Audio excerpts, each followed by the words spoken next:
All right, so Chris, I told you the next time we were on that I was going to do like dating application usernames, right? Oh no. So I'm going to give you a username and you're going to try and guess who it is related to in relation to Buddhism. Okay, ready? Sure, let's do this. Okay, call me HH. Who would that be?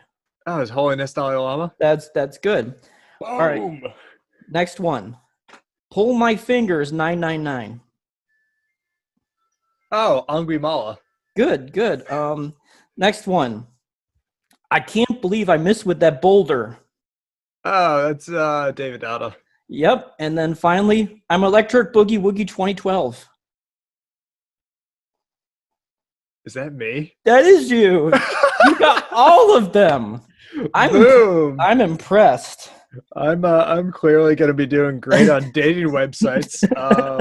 My wife won't be happy about that. Well, you can just tell her it was a hypothetical. That'll go over well. This is a hypothetical Tinder That's account. technically not a violation of any precept. Oh, that's interesting. Now we get into the violations and intention. That's a good segue. Well, before we overwhelm everyone with all this information, let's let them listen to our music for a little bit. Have yourself seated with your backs as straight as possible, but not stiff. Now see how you feel. Don't put words on it. Just feel. But if you can't help words running in your head, don't interfere.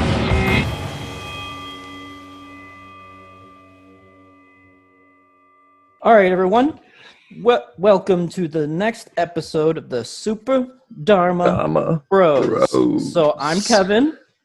I'm Chris.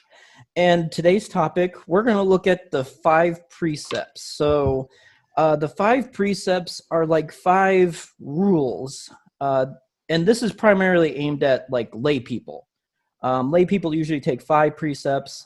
Some of them take 8 in our tradition, Theravada. And 10 is usually reserved for either a Upasatha observance day, which is like a holiday, or if you actually become a monk. Although, if you look at all the training rules they have, it's way more than 10.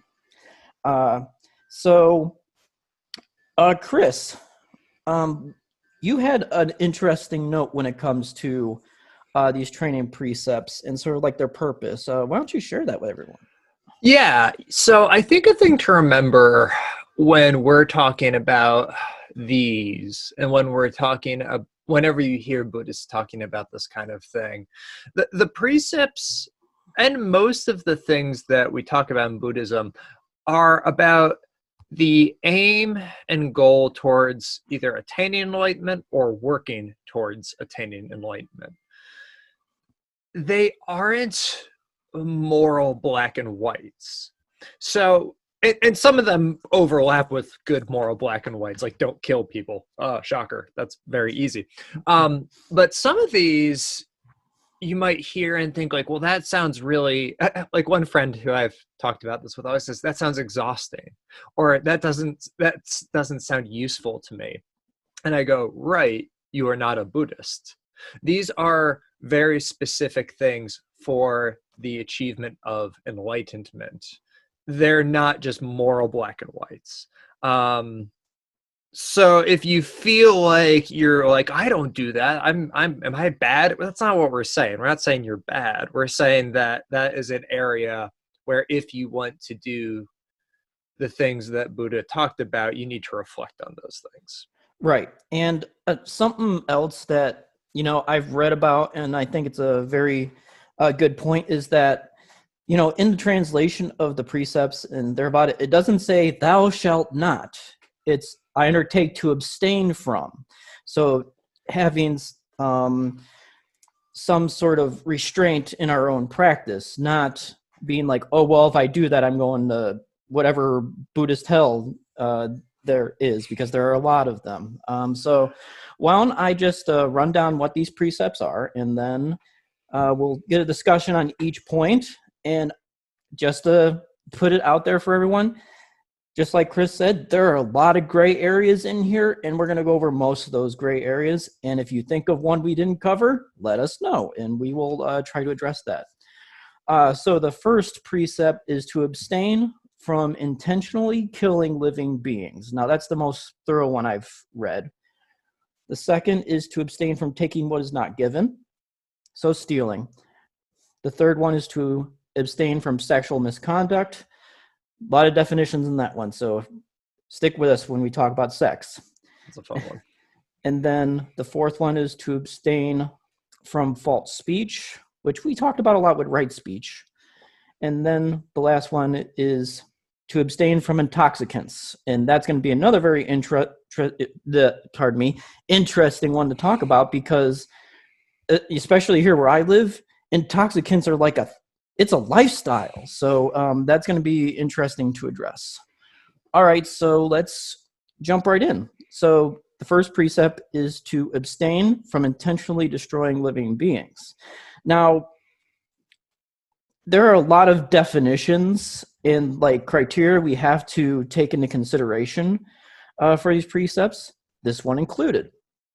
Because we have like, well, what if it's in self-defense and we didn't really intend to kill someone? Is that, what is the magnitude of that compared to if I actually premeditatively murder Chris, what is that? You've thought about it. More than once. All right. Sorry. So most of the information I'm taking in is from Bhikkhu Bodhi, who has a very thorough examination of the precepts, which is not unusual. A lot of his stuff is thorough. But some of the notes that I would take from him is that it's any living being, this is how we're defining it, any living being that has breath and consciousness. So plants don't necessarily fall into that category because, well, the consciousness part. But that includes animals, insects, as well as human beings. And though the precept's wording prohibits the killing of living beings, its underlying purpose, you got to understand, the underlying purpose is also to prohibit injuring, maiming, and torturing as well, because we're working toward non-cruelty or being compassionate. And that's what these precepts sort of help us with, is training us to go in that direction. So what constitutes a violation? A complete act of killing constituting a full violation includes that it's a living being, that the perception that the living being is as such, there is a thought or an intention of killing, there is effort, considerable effort, and that the being actually dies. So there are sort of like 5 factors that work into that if you look at it more closely. And he does state that an impulsive killing, such as self-defense, is a lesser offense than premeditated killing. So, Chris, you're good at spinning things into a more positive light. So, what would be a more positive light to look at this precept? So if you get hung up on the whole, I don't like people telling me not what to do, which being told not to kill should be a fine one by everyone's standard, I think.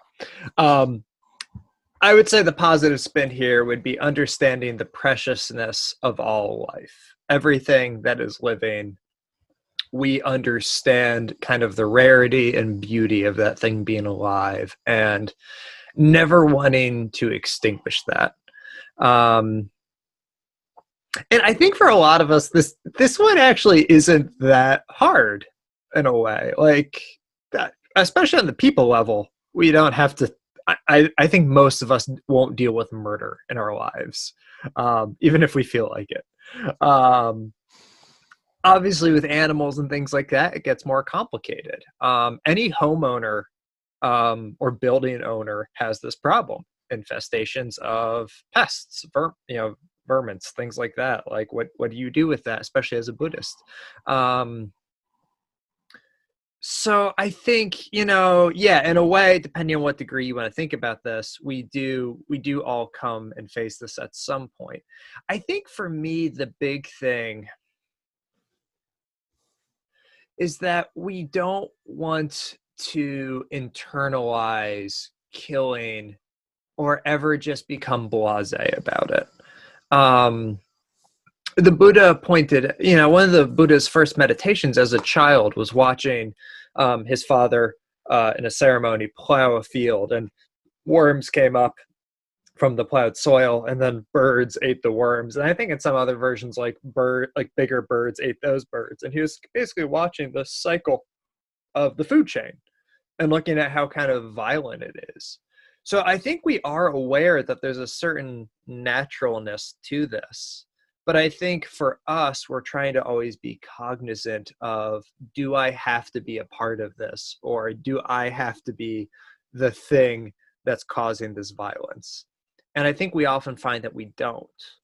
And I think, and this is, again, moving to the intention part of it, in our own culture right now, I think we see people who frame themselves or internalize themselves as killers without ever killing. And I'm actually talking about gun culture. So we have a lot of culture built up in our country around, I mean, you can see it on the backs of, trucks or on memes on Facebook, the Punisher logo and, basically all these things that are like, I'll kill a man if I have to. I'm not afraid. I don't, kind of celebrating killing. And I think we all know almost none of those people are ever going to kill anyone. But they themselves have internalized that message. And I think in that way that they have absorbed violence. So I think that's the other way. We don't have, this isn't just an action we do. This is something we become with our thoughts. Right. And, you might make a similar argument. You're talking about, like gun culture. It's like weapons in general, Yeah. Because look at, nuclear weapons. Once humanity figured out how to make those, and we could make them, it seemed like everyone was sort of on board with that, because it's like, well, if someone points it toward me, I'll point mine toward them. Right. And, and I think we all know that that's not exactly the least,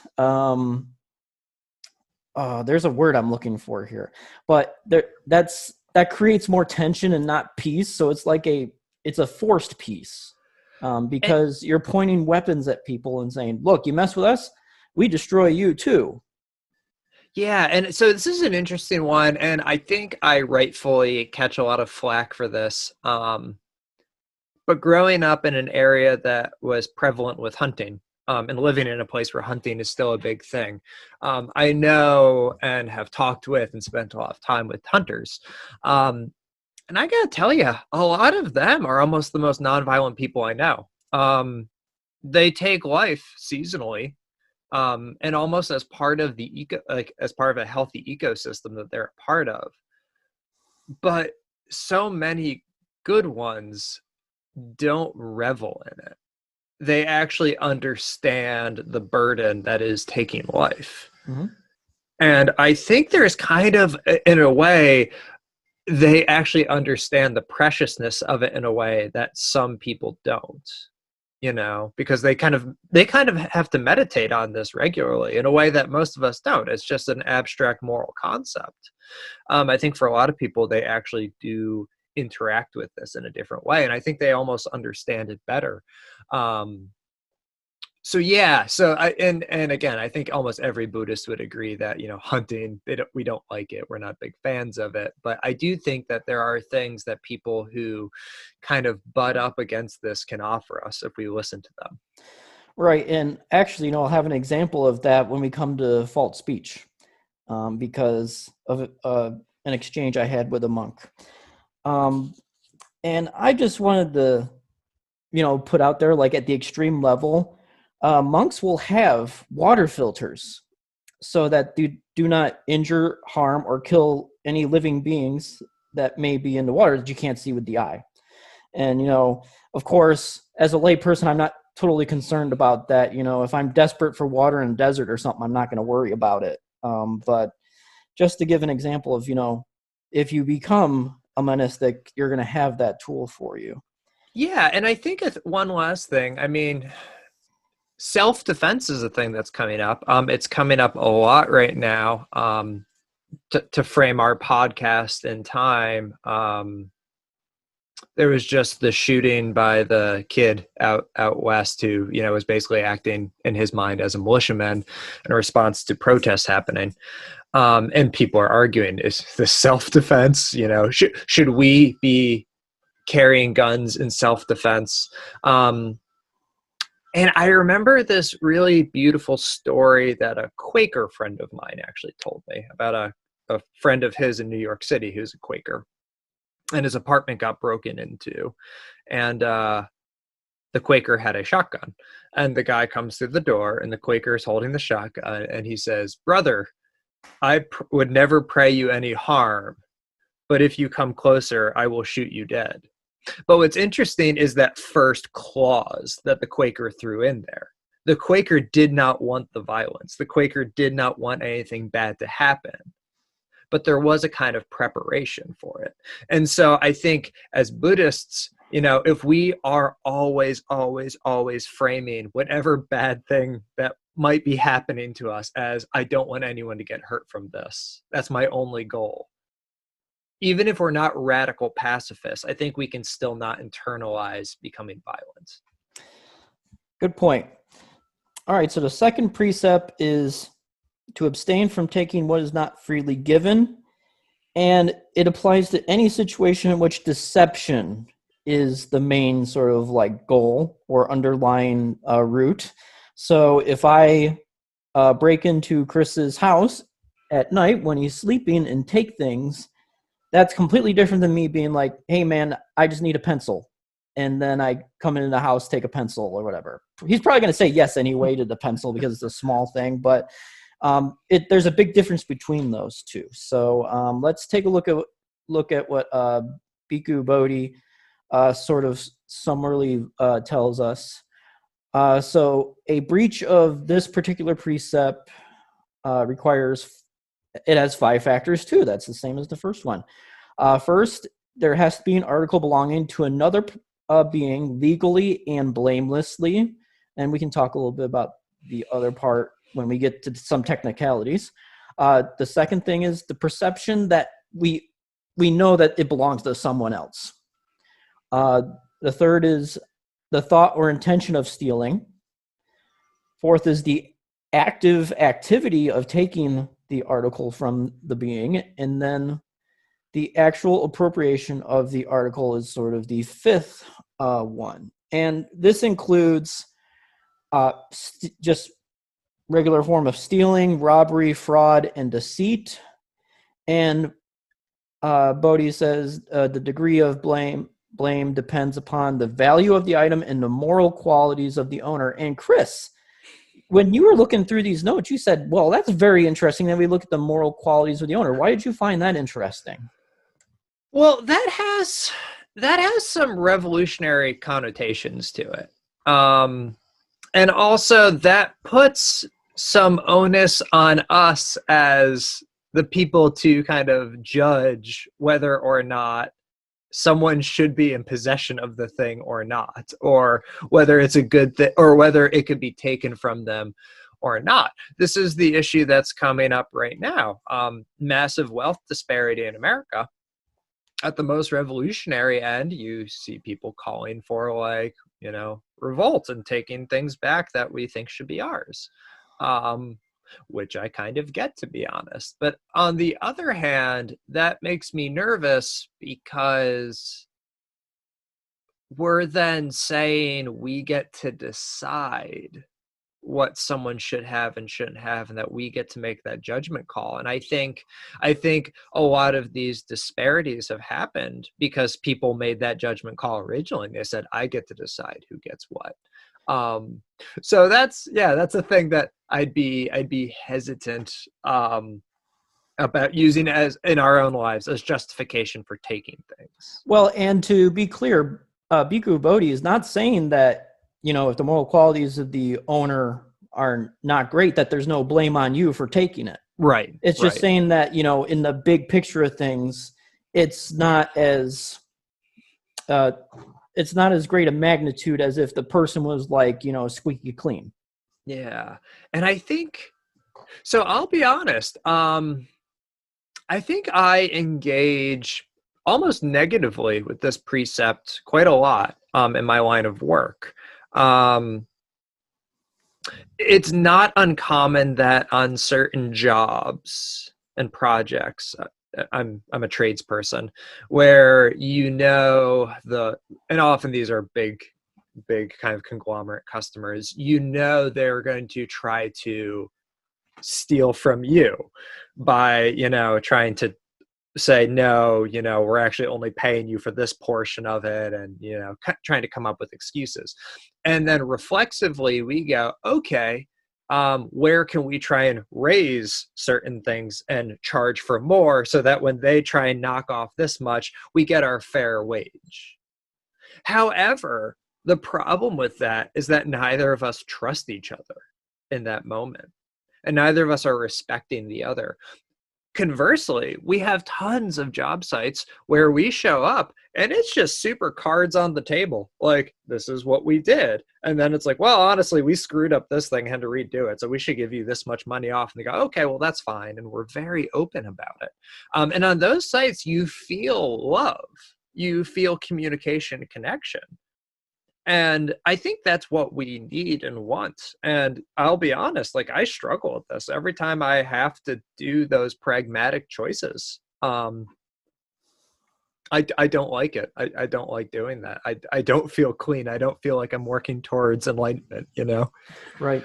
And there's a situation, and I know it's a Hollywood movie, but it could probably come up. But in National Treasure, Ben Gates, who is Nicolas Cage's character, says, I'm going to steal the Declaration of Independence so that my rivals, who are going to use it for whatever greedy means they have, I'm going to steal that so that they can't steal that. And that would fall under like the third thing, which is, what is your intention in doing that?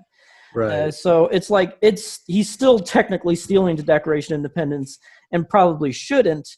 But when it comes to like the magnitude of a violation, it would, and that also has moral qualities of the potential new owner, not the owner as in like the museum or anything. But so, you might say, well, you probably still shouldn't do that, but I can understand why you would. Yeah. So, Chris, what's the positive spin on this one? Well, I think it's practicing generosity, obviously, would be like the antidote to being, a thief and so on and so forth.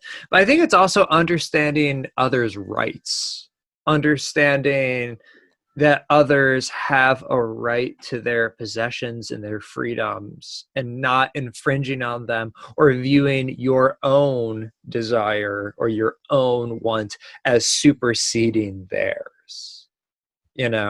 So again, I think even when we do have those moments where we might have to transgress, or we might have to make a judgment call on this, something where the matrix of was this stealing or not is a gray area.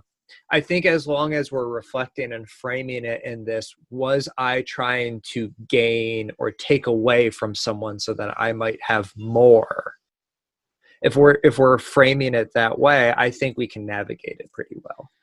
And another gray area is if you find something out on the street or something, for example, a public place, is it stealing if I take it and have it in my possession?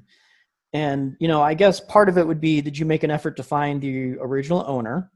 But what if there's no one there? For example, how are you going to find the original owner if no one's there? I had this moment one time. I lost a thing that was super important to me, and someone got it back to me, and there was no reason they should have done that. And that reframed it for me forever. Like, in this little dumb, like, you find on the street thing, I will now like this happens in backpacking all the time, where something's on a trail, laying in the middle of the trail, and it's something valuable or something cool. And you're in the middle of nowhere. It's like, it seems like for all intents and purposes, you could just take it. But I always think back to that one miraculous time I got that thing back. And I always, commonly you set it on a rock or something like that so someone can see it if they're walking down the trail. I always put the thing on the rock now because I'm like, it got paid forward to me. I can't ever take anything that wasn't given to me. And that's the big thing. As soon as we say this thing is mine now, we have taken it, you know? Right. Yep. And we could potentially cling to that. Yeah, then there's that. We don't want that. Okay, so the next precept is one that's really sticky. And I thought you would, that was so bad. That's awesome. I thought you would get that. And that is the precept to abstain from sexual misconduct. All right, so there are distinctions in this. So let's just get into what Bodhi says about this. So for a man such as myself or Chris, what constitutes sexual misconduct? Having sex with a woman who is under protection of elders or other authorities charged with their care. So being cared for by parents, older brother or sister, other relatives, or by family as a whole. And I think this would apply if you have a foster family and such. Second, a woman who is prohibited by convention, close relatives, forbidden under family tradition. Nuns and other women vowed to observe celibacy as a spiritual discipline, and those forbidden as partners under the law of the land. So legality is a big thing. And the third thing is a woman who is married or engaged to another man, even if one is bound to another man only by a temporary agreement. So I guess that'd be like if they're just together, I guess. I really have no idea what that means. For women, so that's like if Chris's wife divorced him. Hopefully, understandable. Hopefully that never happens. It'd be a good call. For women, it's a man who is married, and then a man forbidden by tradition or under religious rules prohibited. And we have to understand this as well. For both men and women, if we engage in this act and it's violent, forced, or coercive, or under compulsion, psychological pressure, that is also under the list of transgressions. But once again, we're talking about when it comes to that, it's going to be like the magnitude of it, and especially forced or coercive. That's gonna give it more power, and this is against the will of the partner. So basically, it just comes down to four things when it comes to this precept. Is the partner an illicit partner, as defined by the big spiel I had before? Is there a thought or intention of engaging in the sexual union with that person, the actual act of engaging in union, and the acceptance of the union? So the forcing of cause and effect on this is determined by the amount of lust that is involved in the act. The qualities of the victim, once again, Chris would be like, what does that even mean? Or be careful with that. And if force is used. And we're going to get into some more sticky situations. But Chris, I know that you want to put the positive spin on this. Well, of course, and this one's pretty easy, is to engage with sex consensually and healthfully would, I would say, be the positive spin. Just making sure you don't hurt anyone with your sex, or making sure your sex is always good. I'll put it that way. Make sure like every sexual interaction, like the sex isn't going to always be great, but make sure it's good. It's not bad. It's funny. I think this is one that is like super seldom talked about. So many Dharma teachers who do talk about this will always comment on how if you go through a Buddhist like listserv or an index of Buddhist talks and Dharma talks, if you use sex as the key word, hundreds of thousands of articles are filtered down to like 4. So the ratio and how much we talk about this to how prevalent it is to our life is really imbalanced, I think. And I'll be honest, I don't fully know why. Brad Warner has a really good book on this, the name of which is completely I'm blanking on this right now. I'll try and get in the line notes. There's a couple books on this. And I don't know why that is. But I think the big thing that we could circle back to is that consent and concern are the main issues. I would say that anything along the gender lines that, are traditionally talked about, a man does this, a woman can and can't do this, blah, blah, blah. Not that they were particularly gendered or transgressive, maybe, but I would say we can just get rid of all those in my mind and say consent, communication would be the two big things. Sorry, were you going to say something, Kevin? No, I was going to ask you, what did Bhikkhu Bodhi say about this? Because you found something that I didn't find. Oh, I'm going to get to that in a little bit, actually. Yeah, because I found a Bhikkhu Bodhi thing on this. But I think that traditionally you will find hang-ups around sex in Buddhism and Buddhist cultures. And they will kind of almost sound familiar to things you might hear in Western cultures. Things around homosexuality, around masturbation, around what I'm going to call non-reproductive sex acts, which means like all the other fun stuff that isn't just penetration. And I think a lot of these dissolve if you think about them for more than a few minutes. Like, if you really think about it, why does it matter from the pursuit of enlightenment, whether you had sex with a man or a woman, as a man or a woman? Like that, the sex is the sex. But the issues of consent, communication, and concern, those were relevant in 500 BC, and they're relevant right now. Let's see. And to be clear, I think, and celibacy is another part of this, and this gets complicated. So like I would hazard to say in the Theravada tradition, celibacy is a requirement for enlightenment, maybe. I can confirm that, once you take that going forth, it's like one of the top things. And the Buddha even has one discourse where he's like, it's not just physically, staying away from those situations, but mentally you don't even think about it. Right. And whereas in my own tradition, in the Vajrayana traditions, and a lot of Mahayana, celibacy and enlightenment aren't viewed as necessary to go together. We can still be people who have sex and can achieve enlightenment. So that's a big difference between us. However, I think the thing with that still, though, is that we engage with sex very mindfully. And we engage with the feelings around sex very mindfully. It doesn't mean we get to just have all the raucous, fun sex we want and give in to every sexual desire, and we can still just go attain alignment. Sex can be a really fun, beautiful thing, or it can screw us up just as much as anything else we're going to talk about here. Just as much as desire for possessions, intoxicants, desire for power, desire to control narratives, lying, truth, all that. We can do that with our sex life just as easily. And so we still need to be guarded and mindful of it.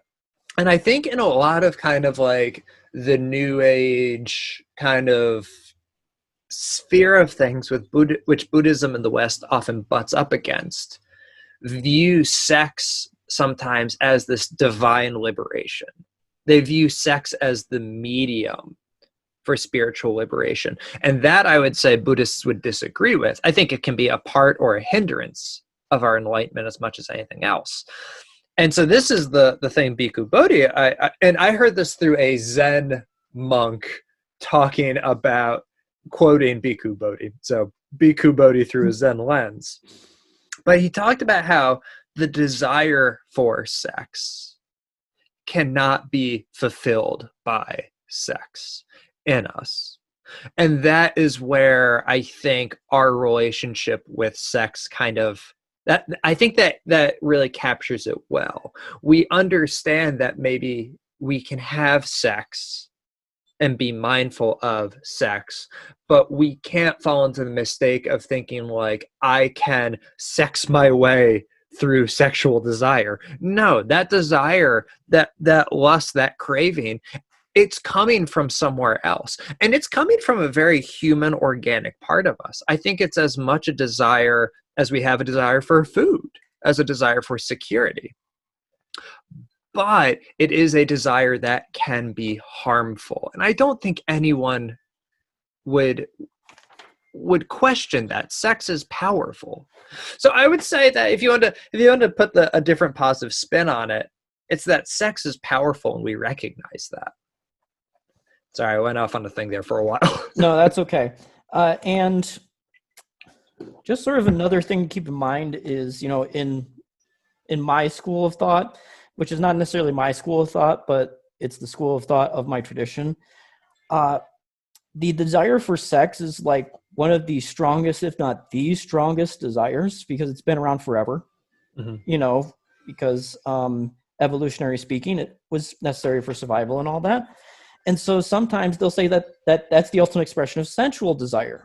And then they'll say, well, that means the third precept actually means abstaining from sensual misconduct, which is all the senses and everything. However, I think the big point is this sexual misconduct, because that's where we can find a lot of trouble in our culture, especially the pleasure seekers. So where it's like, well, there's no harm in doing it, right? Well, let's take a second and actually think about that. Not saying I've had to think about it very much, but that's the sad, pathetic life of me.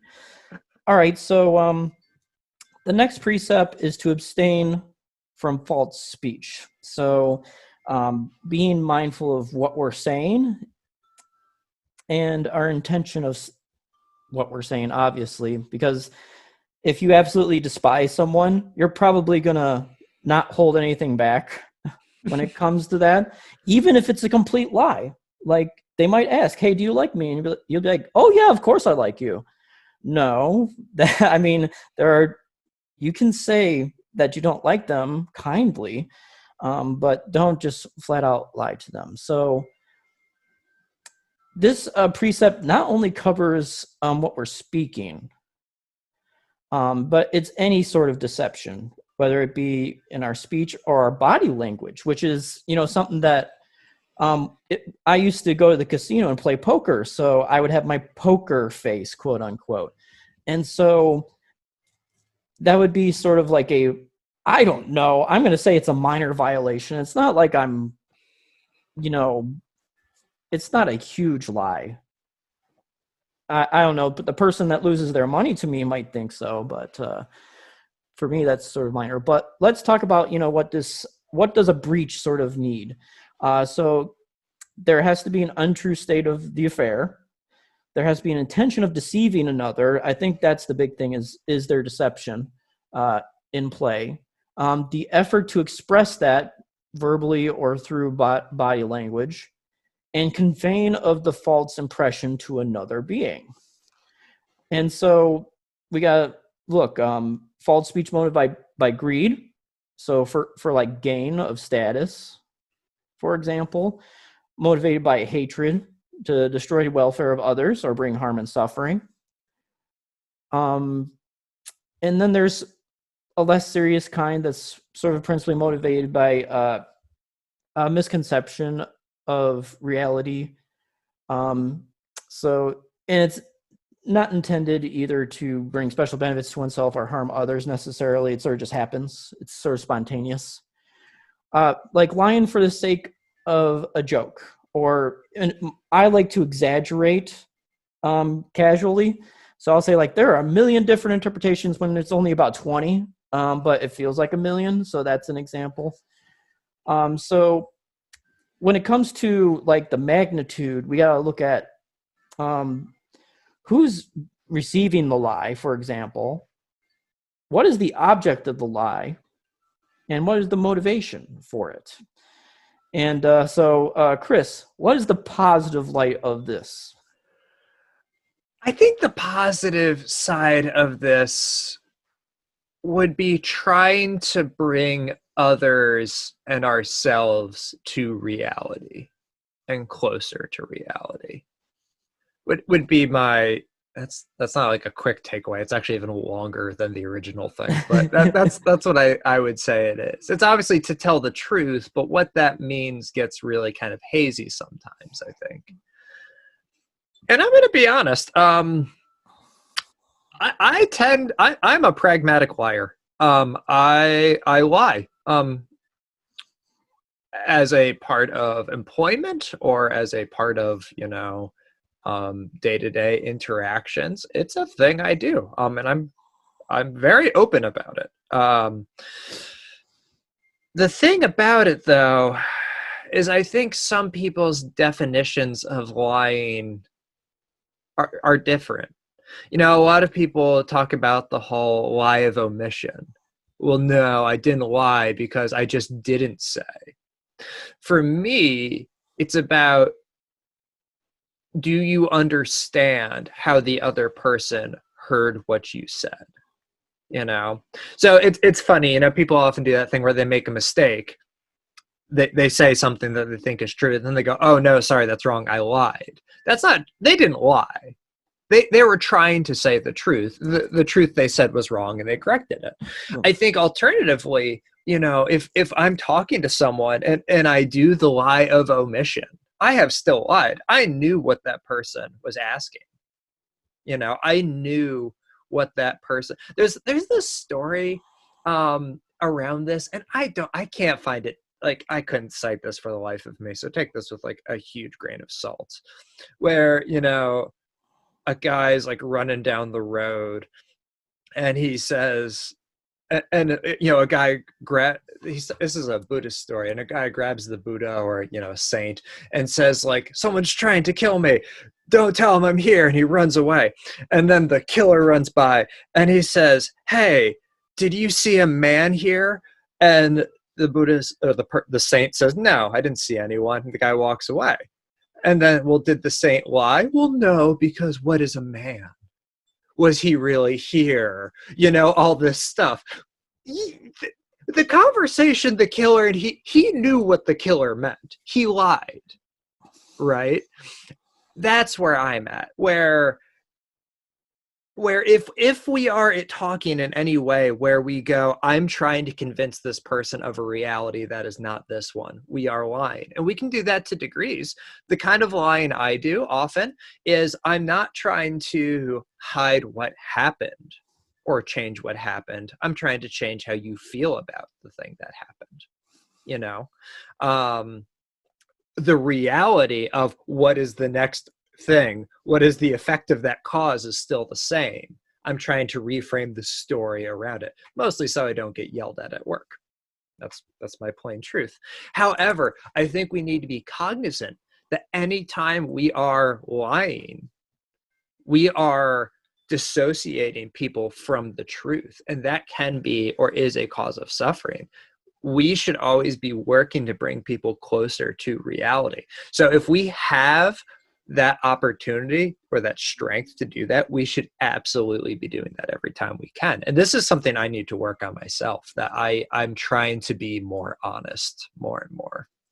Yeah, and there was a similar story that I was told when I exchanged emails with a monk from Sri Lanka. And we were talking about this false speech thing. And he says, let me type a story for you. So he types this story about a hunter who's looking for his prey. And there's a monk walking along the road and sees the animal actually go away, sort of like the man, in the murderer or potential murderer. And so the hunter goes up, oh, have you seen this animal run by? And the monk says, yes. Do you know which way it went? And the monk stays silent. Now, his argument was, the intention was to make sure that the animal wasn't hurt. However, that doesn't mean that this is not a violation of the precept, though, because there is also an underlying sort of root of deception there. Right. Yes, it's for a wholesome purpose. However, it doesn't change the fact that it is a violation of the precept. So I think, he was trying to make a very wholesome point, but it was still, when you look at all the criteria and everything, that's still a violation of the precept. And again, I think the important thing is the reflection on the choice that was made. The monk was weighing whether or not he should say that, I think. It was not a reflexive, like, we don't want to become compulsive liars. You know, if we're in these like moral situations where we have to ask this question, we're asking the question. That's the good thing. Right. And sometimes you got to make a split-second decision. And Right. so it's like you make the choice and then you deal with the consequences. Right. All right. So I have to ask, because you're married, how about the "you look great, dear" phrase, even though they may not look so great? What do you think? So this is an interesting one. One, my wife always looks beautiful, so this is never a problem. Oh, how sweet. She listens to this podcast, so I had to say it. Two, actually, we have a system in our marriage. If Devin wants a compliment, she actually walks in and says, "Tell me this is pretty." And I say, "That looks pretty." And she goes, "Thanks." However, Devin and I are also each other's mutual fashion consultants. So if she comes in and says, "What do you think of this?" I am given free rein to say, like, "Those shoes don't go with that dress." You know, so we've actually communicated this. We have a very strong emphasis on truth in our relationship. That said, again, professionally, if I walk into someone's house and they say, "We just got this beautiful kitchen tile done, what do you think?" and it looks like garbage, I'm going to be like, "That looks beautiful."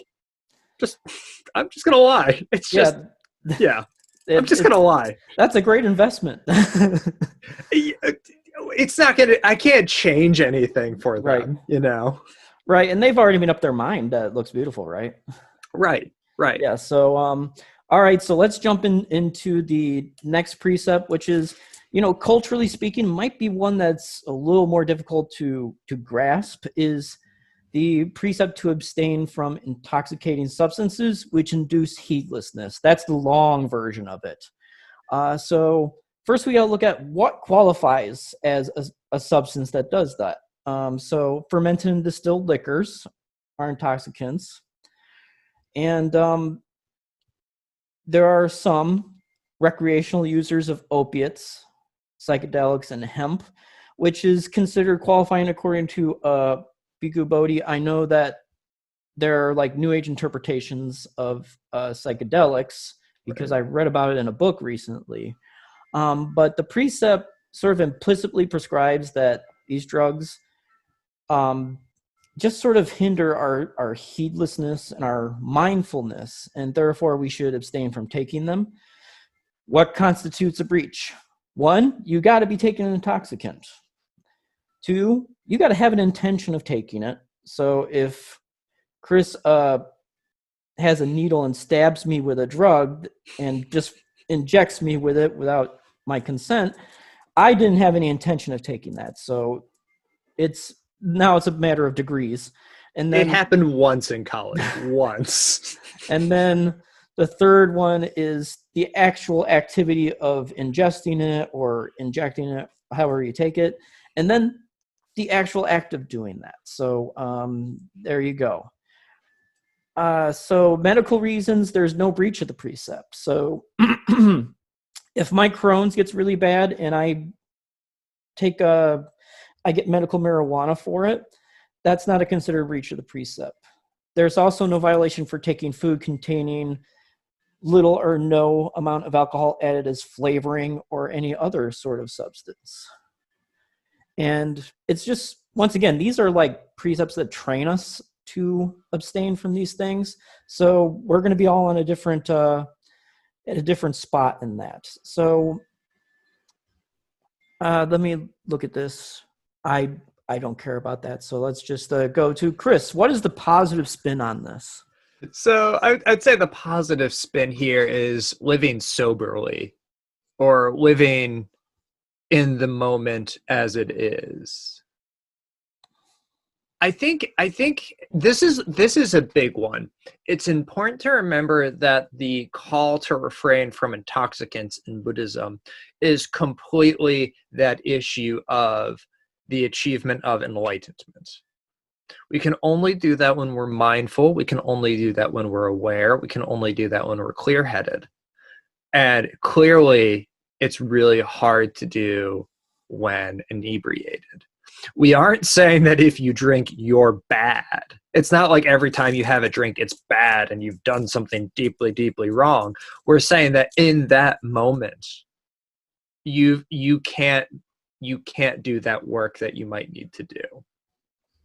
And I think for a lot of us, we're making that judgment calls as Buddhists about, in that moment, are we trying to do that? A lot of Buddhists I know who drink, which I'll be honest, I think it's most of the Buddhists I know, they'd make the argument that at 9:30 at night on a Friday, they are not sitting trying to achieve enlightenment. They're unwinding. So, if they're sitting there playing video games, a beer is not it's not the worst part of all the things they're doing to inhibit enlightenment at that moment. Right. It's the video games, right?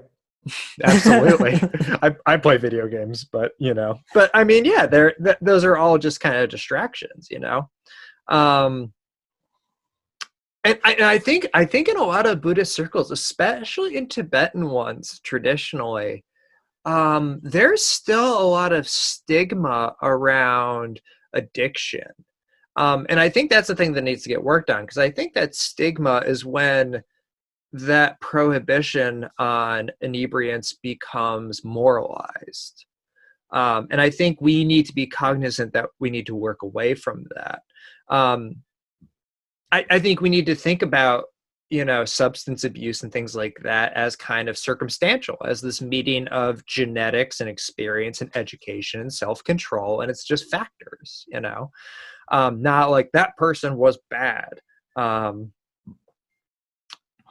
And it's funny because also the alcoholism is prevalent in a lot of Tibetan traditions. So, again, it's one of those things where if you don't talk about it, it's a problem often.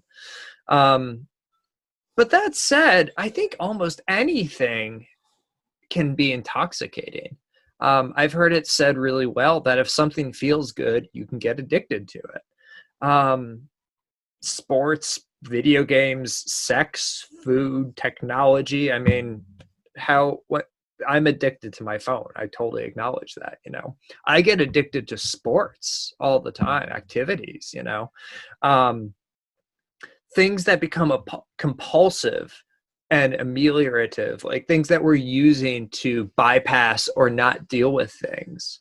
But of course, intoxicants are an easy one because, you just take a thing and that effect happens chemically in you, And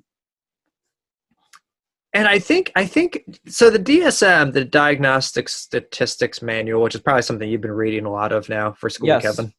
Yeah. So, the same way that it has qualifications to make distinctions between substance abuse and just plain old like doing the thing, which is like, does it disrupt your social patterns? Does it disrupt your employment? Does it disrupt your health? We similarly have that criteria of, is this a thing that's distracting me from the pursuit of realization and mindfulness? Is this a thing that I'm using to mute or drown out the realities that I need to experience? So, again, I think lots of Buddhists sit and have a beer after work or wine with their family. That's not harming anyone. However, if you're using the thing to distract and to, to cover up the pain and the suffering that you actually should be sitting with, then yeah, you're not using alcohol or intoxicants usefully. So yeah, that's kind of how I think about it. I think that's a really big one. Just what you said is, are you intentionally using it to self-medicate when things aren't going the way you would want them to? And you know what? I'm guilty of this as well. With caffeine, for example, it's like, oh shoot, life sucks. I'll have, I drink soda, but, for someone else, it might be, well, coffee usually makes things better, or pizza makes things better, or tacos usually make things better. And so once again, it comes down to what is our intention when we're engaging in that action. And I think you hit the big point there is like, if it's sort of like trying to disguise your dukkha or your stress or suffering or the unsatisfactoriness, that's not necessarily a wholesome thing. You're basically saying, I don't want to know the truth, of the situation, because honestly, it's scary sometimes. Like I watched a documentary yesterday on Buddhism, and one of the Zen teachers was like, yeah, when some people start practicing, they start, sort of realizing themselves, quote unquote, that being their issues. And then they stop practicing. So yeah, I think that's like the biggest one is like, are you doing that to hinder yourself from seeing things more as they are because you don't necessarily wish to see that, that's dukkha too. Yeah. All right. So those are all 5 precepts. So I think one thing that I really want to say about the 5 precepts is that Thanissaro Bhikkhu has this interpretation that these precepts are clear-cut and straightforward. And Chris knows that I respect Thanissaro Bhikkhu so much, and he has contributed so much to translating Theravada texts and everything. And he might be a little bit surprised for me to say that I completely disagree with him on this point. It may have been clear-cut and straightforward 2,500 years ago. But now society has changed so much and changes so rapidly that interpretations of these precepts have to catch up to where society is now. And there's a philosopher that said something that was very similar, saying that society advances very quickly, but our morality and our ethics have to catch up to that.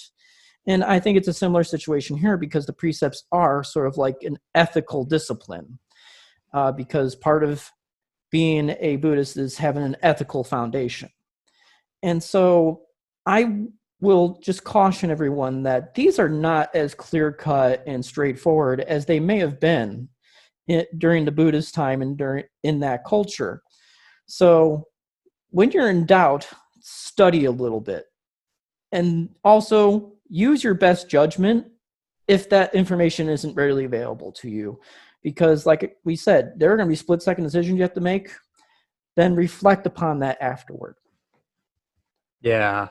And I think, the Buddha himself, so it's complicated because the Buddha talks about things like, the 5 precepts of morality. He lays them out very plainly. Like Thanissaro Bhikkhu is right. It's pretty black and white in a way.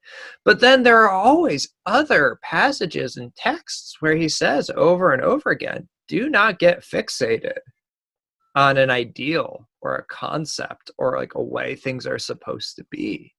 He often talks about that, how, the thing that causes violence and conflict among monks and holy men is the attachment and fixation and the viewing that an idea is one way and will always be that way. And he always says it's more.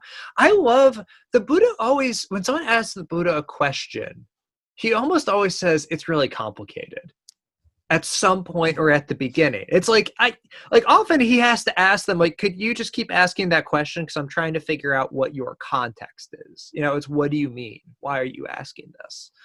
Because that all matters. It's not that simple all the time. And I think something one of my own teachers, Geshe Lapsang Dondup, says, when you're talking about texts that are on relative matters, like historical things said to a person sitting there in front of him, we kind of have to unpack them and investigate them.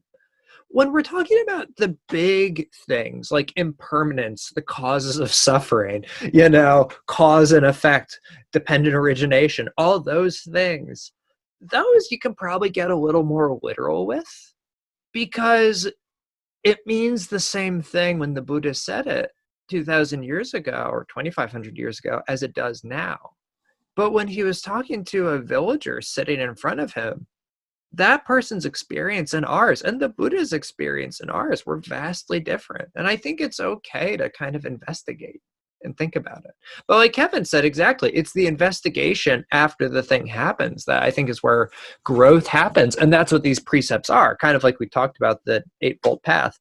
This is the layout of the questions we should be asking in our practice. Right. And it's a step process, take one step and then the next step and then the next step until eventually it's just like you don't even think about it. It's second nature. It's like, well, of course I'm not going to kill any living being. Why would I want to do that? Yeah. Although I do give bugs and everything that's in my apartment warning. As long as you are out of my way, you will live. However, if you mess up my sleep by crawling on me during my sleep or something like that, then I will definitely give in to greed, hatred, and delusion, and you're done. We've taken to naming them. That's our way. Like, so if there's like a big wolf spider in the shower, instead of being like, we're just like, Karen, what are you doing in here? And now they've become like nuisance roommates. So like when a spider is like in my shoe and it like runs away, I'm like, Phil, get out of there. It's worked pretty well. That's great. All right, so that concludes our episode on the 5 precepts. I hope it was insightful. I mean, Chris and I had a lot of fun talking about these precepts before we were recording, and I hope you had some enjoyment in some of our statements too, like sticky situation with sexual misconduct. Oh, that's a good one, Kevin. Good. All right, so Chris, do you have any last statements for folks? No, I think I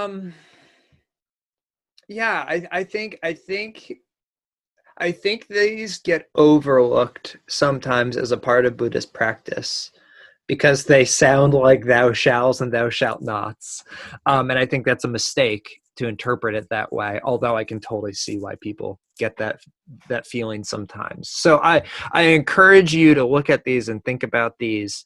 And I'm hoping to do, Kevin and I haven't talked about this too much yet, I'm hoping to actually kind of like investigate these more in different contexts. So one listener and a friend of mine reached out saying, I'd really like to hear about how to do the 5 precepts in the digital world. What does this look like in an internet-based world? How does this carry over to more specific circumstances?